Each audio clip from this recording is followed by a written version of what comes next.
Hey, what's going on everybody? Welcome to the Gym Rat World. Now my name is Rob and this is the only spot where you can go for fast and simple supplement reviews.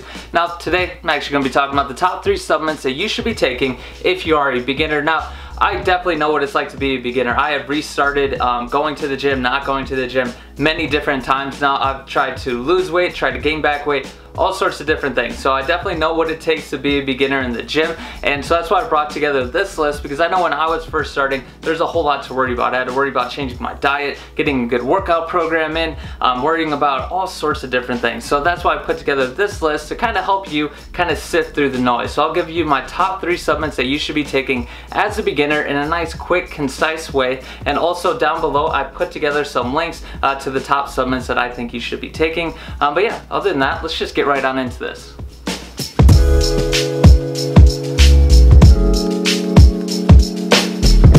Alright, now first of all, I'm going to name these, but they're not in any specific order, but these are the top 3. Now one of them is taking a pre-workout. Now there's different types of pre-workouts. You have pre-workouts that don't have any stimulants in them. You have pre-workouts that have medium levels of stimulants, and also high stim pre-workouts as well. Let's do some box jumps!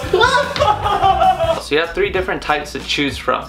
Now what these are supposed to do for you, they're supposed to just give you some good energy and also help delay fatigue for you as well. And some of them also have some muscle building ingredients in there as well. Now what I suggest for you, if you're just starting, to find a pre-workout that is not a super high stim pre-workout. You don't want anything crazy. You want something that has about 200-ish milligrams of caffeine in there, so basically you just don't freak out when you take this. And also I suggest looking for pre-workouts that have a short ingredient list. Nothing that's too complicated, nothing too crazy out there. And again, I have links down below for supplements that you could check out that kind of fit into that criteria. Now, if you are just beginning, let's say that tomorrow is your first day, I am not recommending that you take a pre-workout tomorrow. I'm actually recommending that you take it about a month to maybe 2 months after you first work out. And the reason for that is because when you're first starting, you have to make sure that you can stay consistent and that you can get your energy levels up, and you can do all those things on your own without any help from a pre-workout or anything like that. And that's what I did this last time that I started working out. And the reason for that is because I did not want to get addicted to pre-workouts. A whole bunch of people can get addicted to them really quick, and you can look at supplements, you can look at pre-workouts as more of a must-have instead of a nice-to-have. So I think taking the first 2 months off of no pre-workouts at all is kind of essential to make sure that you can fit into that category and you don't get kind of addicted to pre-workouts, because these are stimulants, these are different ingredients that help out your workout, and you can possibly get addicted to them. So that's why I say, you know, just take pre-workouts a couple months after you first begin, and that's probably the best way to take a pre-workout. But you know, after that first couple months, they are definitely going to help. They're going to be those nice to haves to make sure that you stay consistent. Because again, when you're first beginning, you have a whole lot of things to worry about. Some days you're not going to work out. If you're planning on working out 5 days a week, sometimes you're only going to go 3 or 4 times a week. Sometimes you're going to wake up in the morning or whenever you want to go to the gym, you're just sitting there saying, nope, I don't want to do it today, I'm too sore. And then all of a sudden you're just rattling off all kinds of excuses, and that's where pre-workouts come. Because when you start rattling off those excuses, just grab your pre-workout, drink it, and you can still bitch to yourself all you want, because within 20 minutes you will have the energy and you will have the motivation to go into the gym. And that's why I think pre-workouts are essential, as long as they are a good pre-workout. I just think they're essential to helping you get into the gym and helping beginners just stay consistent. So yeah, that's one of the top supplements to definitely be taking if you're just beginning in the gym. But again, just make sure you give yourself about a month's time of working out by yourself and doing everything on your own first. Okay, so next up is a good post-workout drink. Something that has glutamine in there, BCAAs, and also some electrolytes or something like that. Something that's gonna help replenish your body, something that's gonna help your recovery time and help with protein synthesis. And that's pretty essential, especially when you're first beginning, because you're not gonna wanna work out every single day. You're gonna have some tough times, and those times can be much more tough if you're extremely sore, if your body's just barely moving, anything like that. Now, I'm not saying that these supplements are going to completely cure that at all, but I am saying is that they are definitely going to help you out. And that's why a whole bunch of people take them. That's why they're still around. That's why they've done research on these supplements that have glutamine, BCAAs in there. They're just gonna help your body recover, and when you're first beginning, you definitely want that. Now, I would say that there's no issues taking BCAAs or glutamine, you know, right when you first begin working out. It's a little different from pre-workouts, because again, pre-workouts, you can get addicted to them.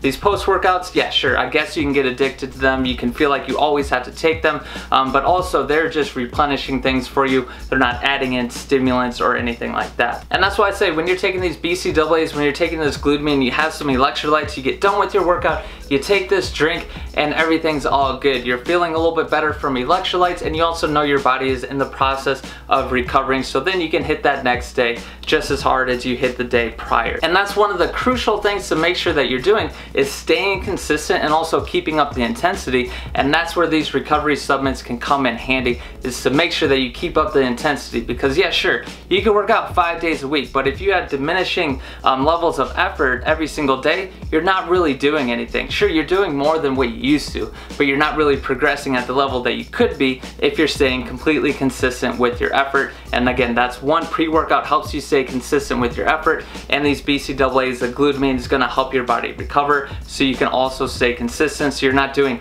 your reps, you're just complaining that you're too sore, your body aches, or whatever else. Alright, and the last supplement to be taking as a beginner is creatine. Creatine is going to help with your ATP levels in your body. As far as when you're working out, you basically just deplete your ATP levels, and ATP is just basically energy. So if you deplete your levels of energy, you don't have any energy, and your workout's probably gonna suck, and you're not gonna be able to do as much as you actually wanted to do. And that's where creatine comes in, is because it helps replace those ATP levels. It kicks up that ATP production so you can have more energy while you're in the gym, and everything will work out better for you, so you can help get some better muscle size and also strength from this supplement as well. It's not gonna add on any unnecessary fat or anything like that, and that's why I think this is a good supplement to be taking when you're beginning, just to help with your strength gains, just to help you gain, give you a little bit more boost, so then you can see some better results, all those sorts of things. Now, one thing about creatine though is you have to make sure that you are sticking tight with your water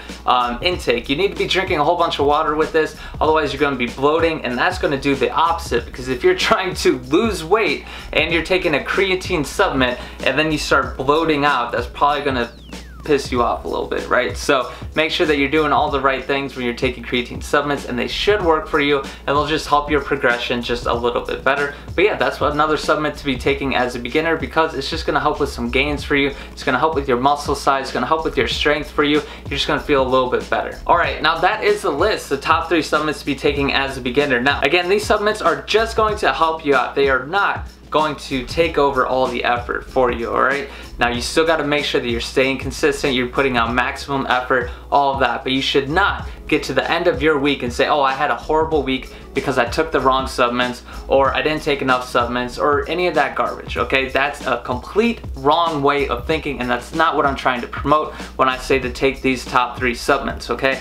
What I am saying though is that these things can just help you out just a little bit, and there's certain ways. Like pre-workouts can help out with energy. If you're having a shitty day, you might need some energy to get into the gym. So that's where pre-workouts come in. They can also help with fatigue as well, so you're not just gassing out early. So those are 2 main factors in making sure that you stay consistent, and that you're actually going from a beginner to like an advanced person that works out. I don't know if you call it advanced, but just you go from a beginner that barely works out to somebody that consistently works out. That's where they can come in handy. And then again, you have that creatine in there. This is just gonna help you internally while you're working out, just to have some more energy, so you're putting out some more effort. Because again, all these movements that you're doing, they're all going to be new, and you're going to be just fumbling around, you're going to be a little demotivated while you're doing it. But if you have something in there that's giving you more energy, something that's helping you push more, you might feel a little bit more confident with it. You might not give up as early, and that's where creatine comes in. And then again, you have the post-workout drink.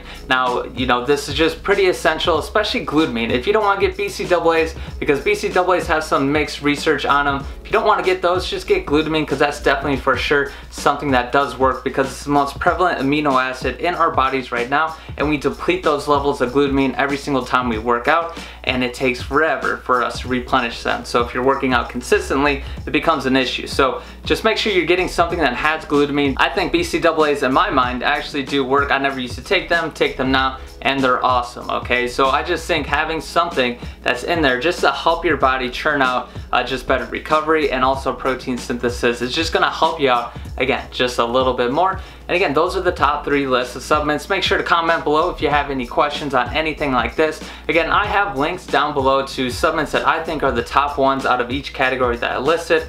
Also have top 5 lists of, you know, pre-workouts, whether it's a non-stim, high stim, or just a regular pre-workout. Again, I do say stay away from the high stim ones. Oh, and one other thing, for those of you who are sitting there thinking, Rob, why didn't you mention protein? Well, the reason why I didn't mention protein is because probably most of you watching this are trying to lose weight. So you should not start the process of losing weight by adding something else in. To me, that doesn't make sense. So that's why I didn't have protein in here, because you're not adding on 25 grams of extra protein to your diet that you're already trying to handle and all of that. So that's why protein's not in there. But yeah, either way, like I said, again, that's the top 3 list. Thank you for stopping by. I appreciate your time today, and have a good day.